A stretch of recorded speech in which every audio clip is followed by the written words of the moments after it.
Hey everyone, we're going to Breakout Wednesday, but it's actually Thursday, the 21st of March 2024. It's currently 10 a.m. on the West Coast, midday in the East Coast. First of all, remember this is never financial advice. I'm not a financial advisor. This is simply a video blog on how one trader sees the market, and everyone needs to take responsibility for their own decisions. Okay, obviously yesterday just got a bit away from me.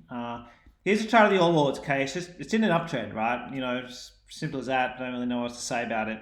Let's just quickly look at all of the major indices. Like this is just the S&P 500 ETF uptrend. Let's look at NASDAQ 100 QQQs uptrend.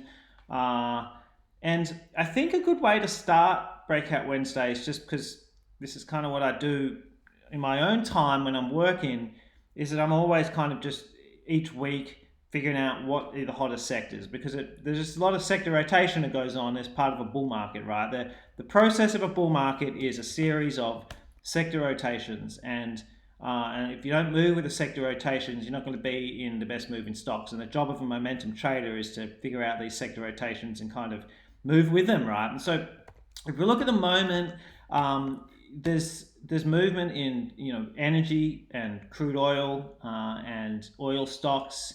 Here's a crude oil ETF. But if we look at some of the big oil stocks around the world, here's Oxy, okay, one of the biggest, and they've all been rallying, right? So any data scan in that sector probably bears more weight for me. The other sector that is has been rallying out the yin yang is gold, right? And so obviously gold, it's a bit late to that party. It's been rallying, and and it just quickly just get diverted. That I do think with gold, especially when it's having one of these dips, it's just worth always kind of keeping an eye on some of the good stocks that dip in with the anticipation to not just blindly buying a dip, and catching a falling knife, but looking for setups. I was all over this setup, and then I didn't take it. I missed it, right? But I just knew that it was high probability. I didn't pull the trigger. I wussed out. I don't know why. But then it went nuts. Okay, and this is a pattern that repeats a lot in gold and a lot of commodities, a lot of stocks for that matter, but especially the commodities. It's a good idea to not be scared of. I still call this a breakout trade because it's breaking out of a channel and it's breaking out of a bunch of inside bars with attracting volume. So it's just very good risk reward. If you're looking at setups like this and you're thinking, if that breaks, it breaks out of this channel, inside bars, I can have a stop here, and you can make a good 3-1, 4-1 if this thing rallies. Okay, and I kind of think that maybe we have similar setups forming in some of the iron ore stocks. BH, Rio, it's when out of favor, and it's been going down and shaking a lot of people out, and people probably think that the good times are over for it. But it was just 2 months ago this thing was rallying up here, new highs, and everyone was getting excited. It kind of a stone throw away, we're down here, and a lot of people lose attention and give up on it, and it's probably the exact wrong thing to do. A bit like the BGL example, just watching these guys like the BH, the Rios, and the FMGs to kind of give me a nice risk reward clean setup. I'm really looking for something clean like this area where I can have a stop and I can define my risk, and then I'm really taking a calculated bet. Okay, and it is glorified gambling, but there are plenty of very good gamblers out there that make a shit ton of money, right? And that's how kind of trading is. It's just taking very well informed bets with very, very good risk reward. And so anyway, we'll see that plays out with BH and Rio. I got sidetracked. The other hot stuff at the moment is food companies. Like if you do a bunch of scanning, data scans, breakout scans, percent scans with stocks, sitting within 2% of the 100 days highs. A lot of food companies are coming up, and we've had this food ETF on the ASX. Kind of, if you flick to a weekly chart, just kind of taken out this new high this week. But if you do scan, especially on US data, a bunch of food companies are coming up in Davis boxes, and they're just basing there with kind of nice blue sky above it. And of course, our insurance stocks are still strong. Okay, we've got IAG, sitting up there near new highs.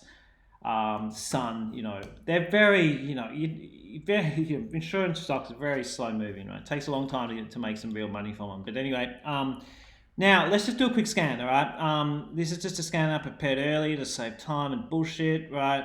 Sometimes I get a data scan, I increase it to 7 here. Okay, so I'm doing 200-day with a 7-day top confirmation period. So I'm looking for a decent base. Okay, I'm looking for something that's already been based into 7 days and it's a blue sky.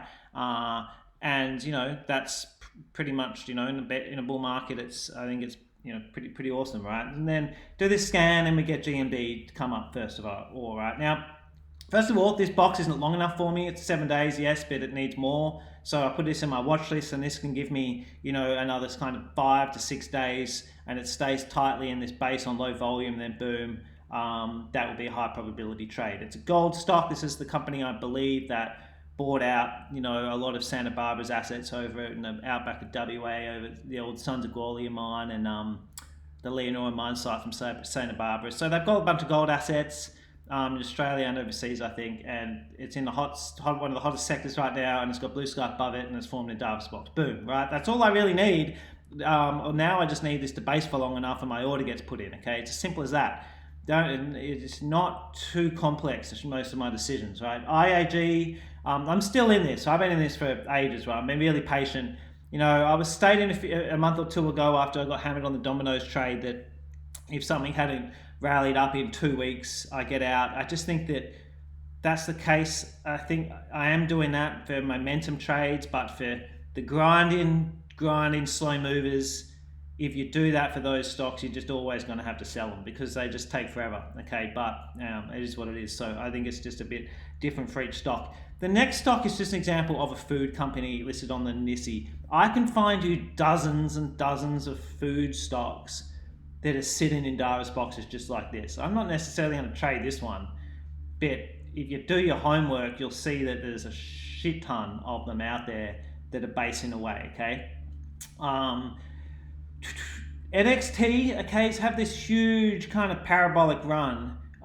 It's obviously a pretty good company, and it's now sitting up here with blue sky above it, okay? And it's mentally very difficult, right, trading these things because of that. It's run up from $11 to $17, but if that can base for long enough and tighten for long enough, it's 100%. My order just goes in, okay? It's not there yet.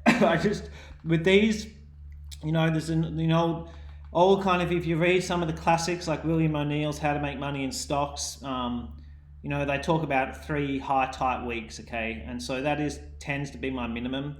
We're on to week 3 now. I don't count the formation day week. So 1, 2, 3. So it needs to finish this week within that base, and then it would be possible. Okay.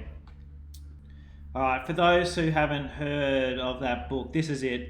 How to Make Money in Stocks, William O'Neill. It's one of the classics. You've got to read it if you haven't. It's pretty hard to get through, like pretty thick, and some of it's really boring, but it's worth it. It really is worth it. Okay. I probably read that book like 10, 15 times over the years, and then I've read other chapters of it countless times, and there's certain pages in there I've read, crazy amount of times. There's a lot to learn in it, okay? It's like a full-on textbook. So anyway, NXT, really, really tight Davis box there. It's got blue sky, so I'm waiting for that to base a bit longer. I hope it does because I'll be all over it. SGF, I just thought it was interesting. This isn't really the hottest sector or the fastest moving stock or anything, but it's done a lot of work here, hey. It's really churned out, kind of a big saucer, and now it's forming a tight base here. I don't know if I'm going to take it, but definitely a lot of setups like that around.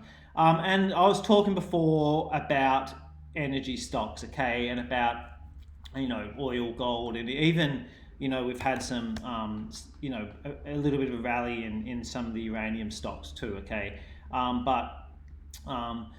where's this just one of these energy stocks on the New York Stock Exchange, okay? There's a lot. If you do your Davis scans and your homework, there's a lot of Davis boxes like this right now, okay? With and this, you've got this big expansion of volume and this desperation to get in, and then a basis sideways, okay? We have this volume spike in there, and the volume spike, is on a bullish day that opens on its low, closes on its high.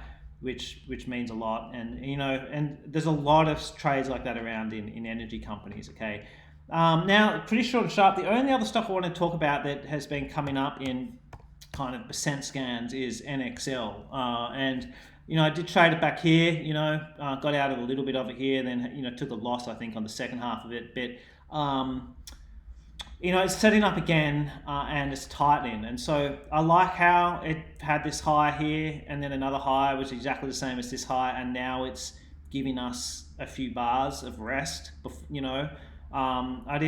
I wouldn't want to touch it unless it has a good 3 days of rest after this day here. Just want a couple inside bars, so all within this candle here, for 2 or 3 days, and then if it can do that, it's going to be like a really nice setup. Okay. All right, I'm going to piss off. That's it for this week. Nice 11-minute chat. I will be back next week, hopefully on Wednesday. Catch you, mate.